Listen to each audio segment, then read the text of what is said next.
Selamat sejahtera untuk kita semua yang mengikuti podcast ini di seluruh Keuskupan Agung Medan dan juga dimanapun saat ini berada.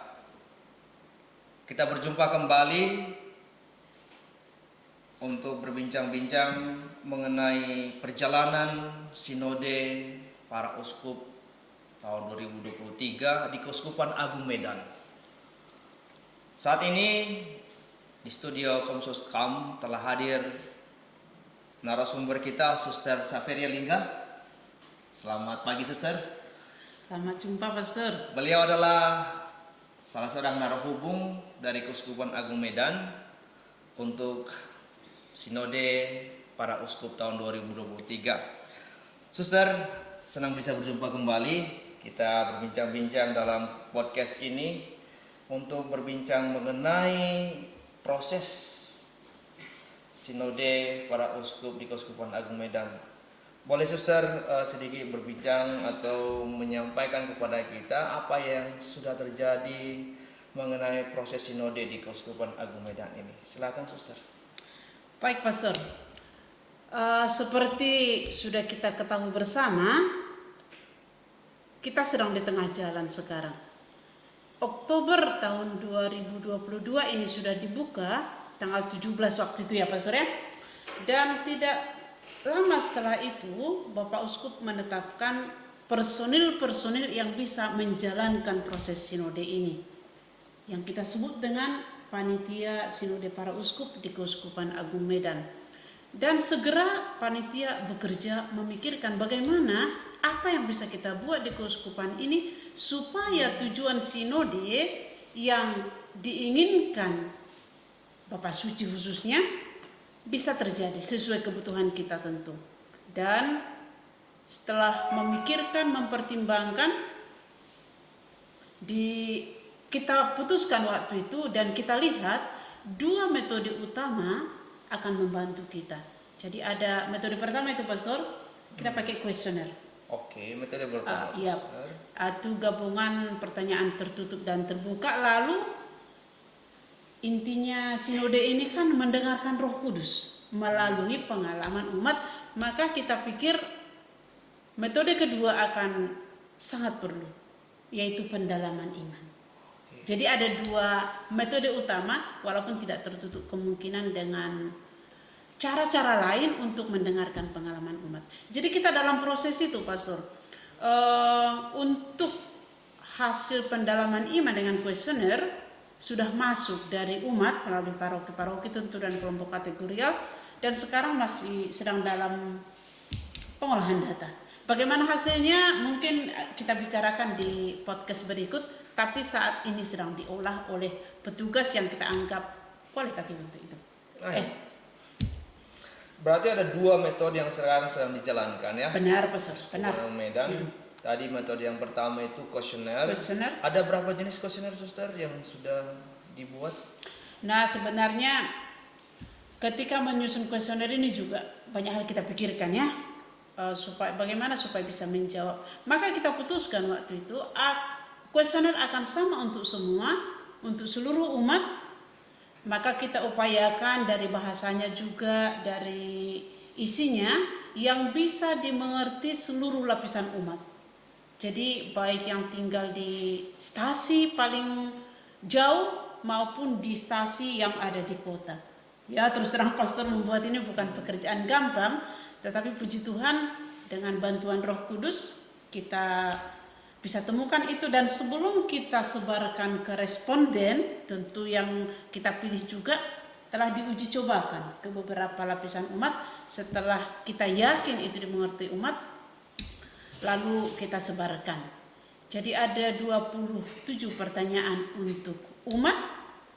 Tapi di keuskupan kita kan banyak juga LHB Pastor. Dalam biarawati, sebagai bagian gereja kita ingin juga bagaimana pengalaman mereka. Maka kita tambahkan 3 pertanyaan untuk mereka. 3 pertanyaan yang kita garis bawahi dengan kuesioner ini. Waktu sosialisasi, kita lakukan sosialisasi ya Pastor ya, ke umat melalui paroki-paroki dan vikariat, dan khusus sekali untuk biarawan-biarawati. Satu hal yang kita tegaskan, tujuan sinode kita ini bukan mendengarkan apa yang seharusnya, tapi apa yang sungguh dialami oleh umat. Istilahnya kita bukan ingin mendengar yang baik-baiknya, tetapi yang senyatanya. Ya, agak perjuangan juga untuk kita ini ya, tapi ya kita harap, karena ini yang diharapkan Bapak Paus. Roh Kudus itu berbicara melalui setiap orang, umat yang sederhana sekalipun, seperti dikatakan di Injil. Maka ini yang kita dengar dari umat. Maka kita harapkan bukan yang indah-indah, bukan yang seharusnya, tapi apa yang dialami.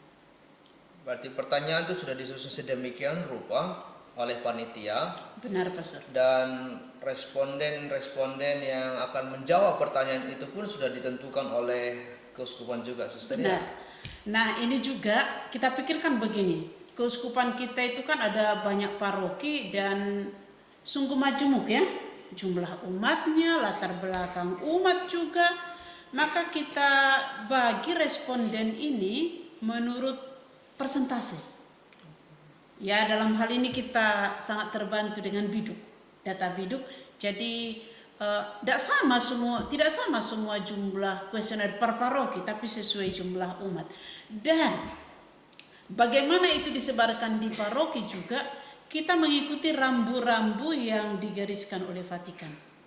Jadi dari Vatikan itu Bapak Paus melihat kita harus mendengarkan seluruh umat, dan agak digarisbawahi mereka yang selama ini kurang didengarkan, atau yang suaranya kurang didengarkan, atau kurang diperhitungkan, atau terlupakan.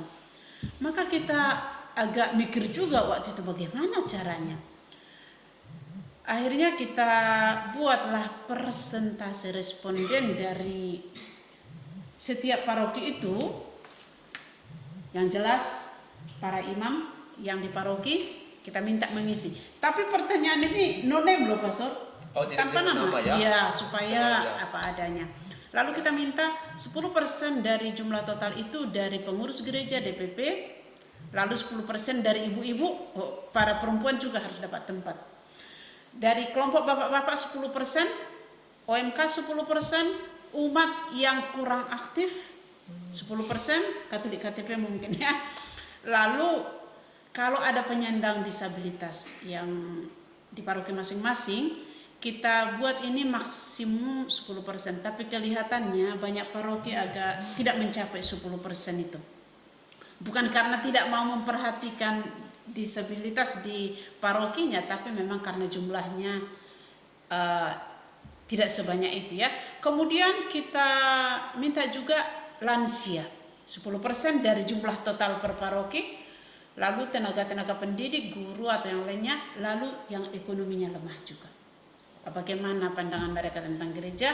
Kemudian kalau ada umat yang perkawinannya bermasalah dalam kacamata gereja kita ya, lalu sebisa mungkin kita dorong paroki-paroki itu dan stasi itu menjangkau umat yang pernah menjadi umat kita tapi akhirnya meninggalkan Katolik. Jadi kita buat kriteria ini sebenarnya untuk menjangkau orang-orang ya dalam istilah teknisnya disebut terpinggirkan, tapi yang kurang diperhatikan tadi. Ini kita buat caranya, Pastor.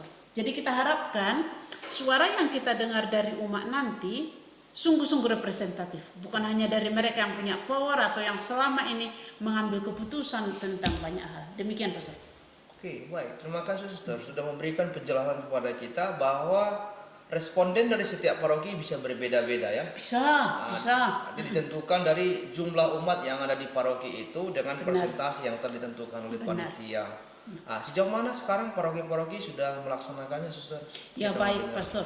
Nah, waktu sosialisasi memang kita minta paroki-paroki itu juga membentuk tim sinode di paroki masing-masing. Dan kita sudah kita latih mereka bagaimana menjalankan ini. Dan nampaknya well done.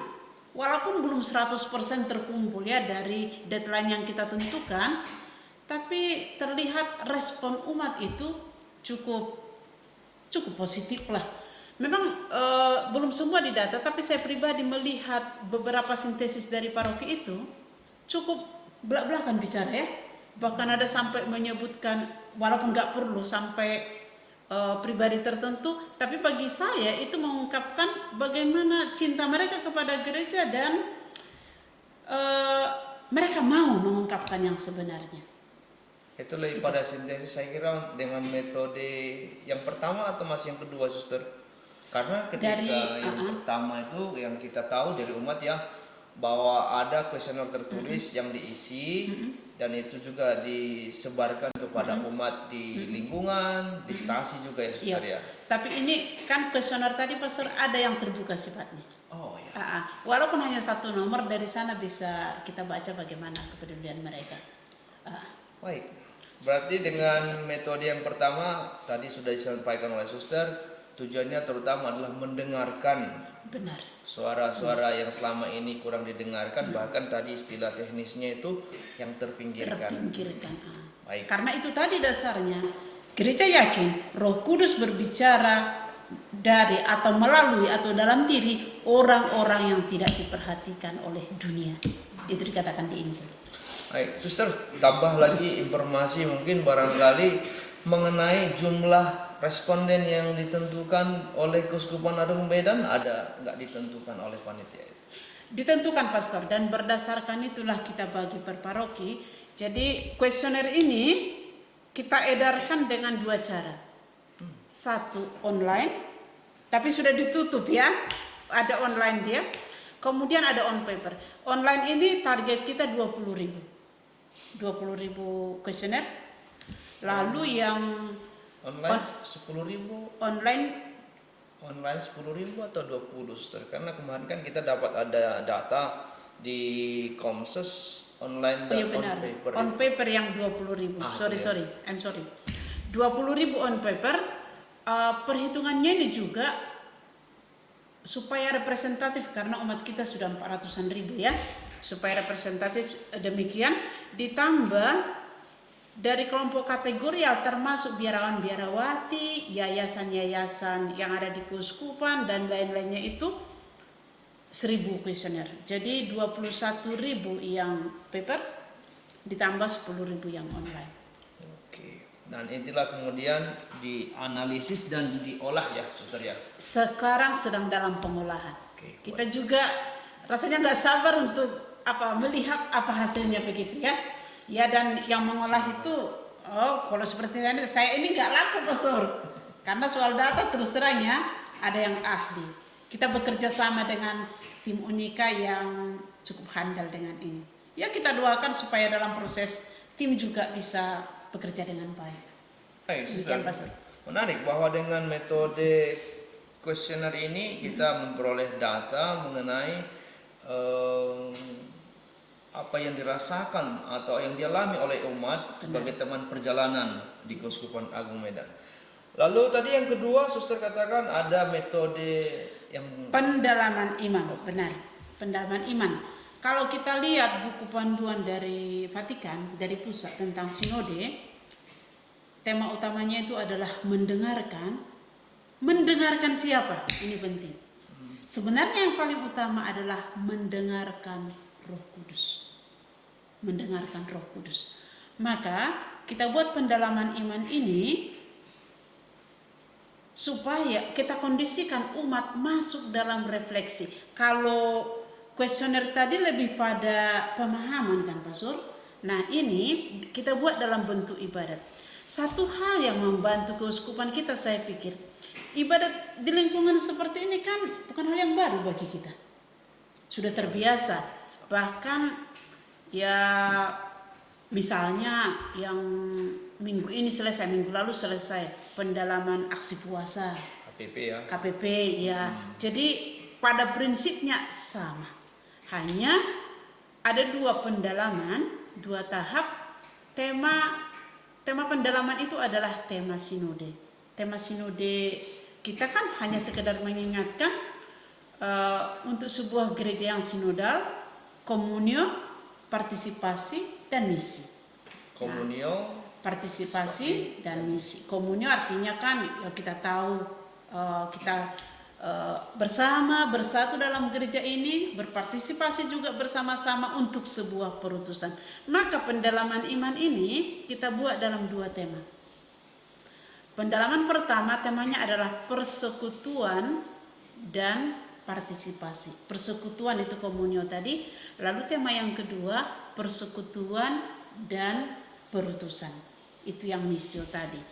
Dari setiap pertemuan itu kita gali dari refleksi umat bagaimana sebenarnya gereja itu. Nah, tadi rambu-rambu dari KWI kita diberi 1 tema.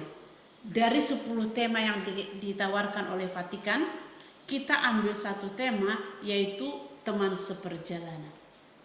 Nah, itu juga lah yang kita garis bawahi dalam pendalaman iman, seperti halnya dalam kuesioner tadi juga. Dengan catatan, keuskupan kita masih berpikir, pastor, ke depannya 9 pertanyaan lain perlu kita dalami dalam sinode keuskupan nantinya. Jadi akan menjadi pekerjaan yang masih banyak dan proses yang masih panjang. Berarti proses yang kita jalani sekarang ini masih akan dilanjutkan lagi untuk sinode keuskupan berikutnya. Itu yang diharapkan dan diinginkan Bapak Uskup. Tapi sekarang untuk tahap pertama kita fokus dulu untuk menjawabi apa yang dibutuhkan oleh KWI untuk nanti diteruskan ke FABC, itu Persatuan Para Uskup di Asia. Kan itu tahapannya kalau kita lihat per kontinen. Kemudian setelah diolah lagi nanti di FABC, nanti dikirim ke pusat. Nah, tapi ini yang kita utamakan karena ada deadline yang harus kita kejar. Tanggal 29 Juni paling lambat sintesis 10 halaman rangkuman dari pengalaman umat kita ini sudah harus kita kirimkan kepada KWI. Dengan catatan, sebelum ini kita kirimkan, keuskupan kita sudah harus menyelenggarakan pertemuan sinodal. Jadi setelah nanti data ini diolah yang dari kuesioner dengan pendalaman iman, keuskupan kita harus mengadakan pertemuan sinodal. Setelah itu selesai, disintesiskan, ini yang kita kirim ke KWI. Baik, prosesnya masih berlanjut berarti, Suster ya? Masih. Tapi di sini kita umat, kita boleh bangga, suara kita yang dari pelosok sekalipun akan ditampung sedemikian sampai nanti ke Vatikan. Maka saya pribadi mengatakan, umat jangan pernah tutup mata terhadap sinode ini, termasuk biarawan-biarawati. Sudah kita beri sosiali khusus kepada biarawan-biarawati, dan kita harapkan sebenarnya kongregasi-kongregasi atau komunitas-komunitas sejauh mungkin sosialisasikan sinode ini kepada anggota kita. Karena apa? Di seluruh dunia, bukan hanya di Indonesia, sampai di Amerika Latin, sampai di Afrika, di pelosok dunia, semua sedang bergerak dalam sinode ini yang temanya berjalan bersama. Jangan sampai kita tertinggal bersama, ya kan, Pastor? Iya, Suster, setuju. Sebagai sharing untuk kongregasi kami, memang kami buat semacam pertemuan Zoom online, hanya memperkenalkan. Jangan sampai nanti umat sibuk dengan sinode, kita yang biarawan-biarawati malah tidak mengikuti begitu. Ya, supaya benar-benar gerakan berjalan bersama ini kita hidupi. Karena salah satu tujuan sinode, dikatakan Bapak Paus, bukan menghasilkan dokumen, tetapi menghidupi bersama. Mari dalam proses ini kita berjalan bersama. Demikian, Pastor. Baik, jadi kembali lagi tadi bahwa Keuskupan Agung Medan menerapkan 2 metode tadi. Benar. Untuk mendengarkan suara-suara umat, khususnya mereka yang selama ini kurang didengarkan. Tadi Suster sudah terangkan kepada kita bahwa dengan metode kuesioner sudah dibagi sedemikian rupa sesuai dengan jumlah umat di paroki masing-masing, kemudian nanti diolah lalu disintesikan. Lalu yang kedua tadi Suster mengatakan bahwa bagaimana metode pendalaman iman ini sebenarnya sudah metode yang biasa di Keuskupan Agung Medan. Hanya dalam proses sinode ini metode pendalaman iman ini sangat baik dilanjutkan dengan tadi Suster sampaikan pendalaman iman itu kemudian disintesikan juga, Suster ya. Benar, di benar, setiap Pastor. paroki. Benar. Itulah yang kemudian dikirimkan ke panitia, juga. Panitia keuskupan. Sejauh mana sekarang proses itu berjalan, Suster? Ya, baik. Eh, kita lihat ya, cukup partisipatif setiap paroki, saya pikir. Hampir sudah semua mengirimkan sintesisnya. Sebelumnya memang kan kita berikan form sintesis itu bagaimana untuk menggampangkan kita menggabungkan, dan terima kasih untuk paroki-paroki, kendati tetap belum 100%. Tapi bahwa sudah sekian persen sekarang sedang diolah, Pastor.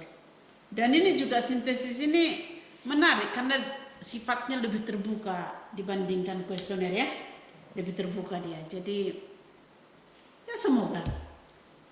Berarti masing-masing metode ini dijalankan, lalu nanti panitia akan membuat satu sintesis sebagai gabungan, Suster, ya, atau gimana? Ya, nanti sintesis dari pendalaman ini diolah lagi oleh panitia, kemudian hasil olahan dari kuesioner juga nanti akan dipadukan.